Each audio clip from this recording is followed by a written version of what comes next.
I'm not going to sit here and lie to you that the girls was using condoms back in 1982. Condoms, we didn't even know what that thing was. I don't know why I'm alive. I thought that because I was HIV that I would never be able to have sex again. This is what I'm thinking. I'm never going to have sex again. I'm never, ever going to let a man touch me.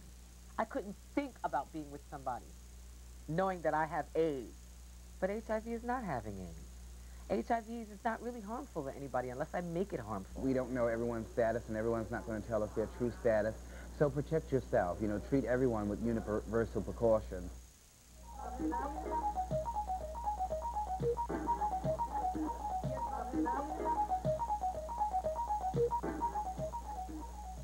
This is my boyfriend, Justin. We've been together for almost a year. I titled this one, Justin Came to Me in a Dream. I did this in a series of photographs that came from dreams that I was having. I have very vivid dreams, partly because of some of the medications that we take. One of my favorite people to photograph is Cleo. He's my best friend. He's in the ballroom community. He walks between up and drags categories, and I live. Luna Luis Ortiz has been a member of the Visual AIDS Archive Project since 1998. And in that time, we've seen his work mature as an artist and photographer, activist, and teacher. Through the direct support that Visual AIDS offers artists living with AIDS, we hope to be able to empower them to continue making work, as well as to document and hold a visual record of the AIDS pandemic and the art that's come from artists living with AIDS. I choose to do portraits of my friends because I've lost so many of them, sort of like a visual diary, so I could keep my friends with me at all times, and sometimes I have them all over the apartment.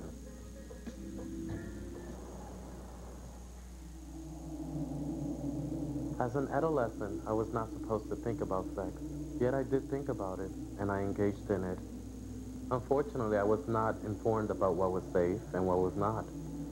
I became infected by HIV in 1986 at the age of 14 with my first sexual experience.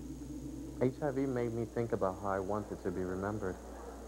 It was important for me to let people know that I exist. I thought at the time that I was going to get really sick and look like the images of AIDS we saw in the 1980s, but I didn't want to be seen as an AIDS victim.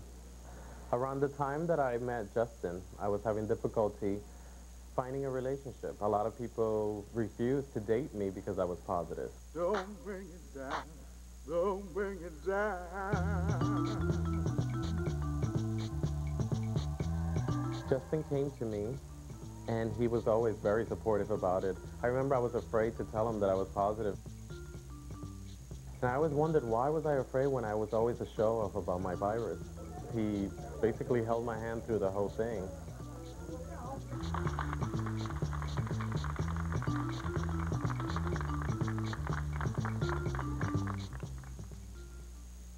Our sexual part of the relationship is very beautiful. It's intimate. It's just as normal as anybody's relationship. And it's very protected. It's a healthy, protective relationship. Throughout the years, you know, people that I came out with and people that I was raised with just like start dying on me. It affects me a lot. I mean, wow. Personally, I've lost over 400 of my friends. I can count ballroom personalities and people that are gone. It hurts. When I had to go to Ken Pendarvis's funeral, I was left baffled, bewildered, and bothered. Because I remember when all two of us, or three of us, were on the voguing floor performing against each other, and they're not here anymore. I've lost a lot of friends, but I've lost a lot of clients. So how it affected me is that I couldn't help anyone. Find you're HIV positive, that doesn't mean it's the end of your life. You know what I'm saying? A lot of them kids turn to drugs as a comfort for being HIV positive, but it's once you eat, like I tell them, once you eat right, you take care of yourself, you take your meds on time, you'll be all right. Number one, I'm still here. And number two, I'm still negative. And the reason why is that I didn't drink and I didn't take drugs. And I said no. And that's it. GMHC, I know that they do wonderful things for the gay community. In the beginning they did, like they were bringing houses to do, you know, safe sex ads, but then they stopped all of that. you know? And you would see them at the balls, and it became a thing where a latex chopping someone, and it's like, wait a minute, aren't you here to save the day? As far as the House of Latex, no comments.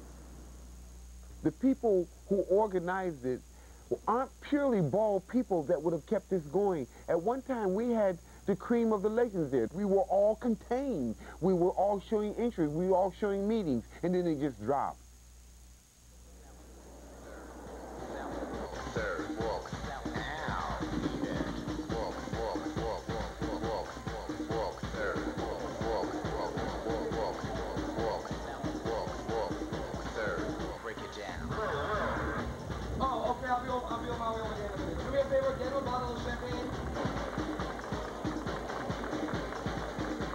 It feels almost like you're a celebrity, and it's the excitement. You want to get there and see who's wearing what, who's with who, who's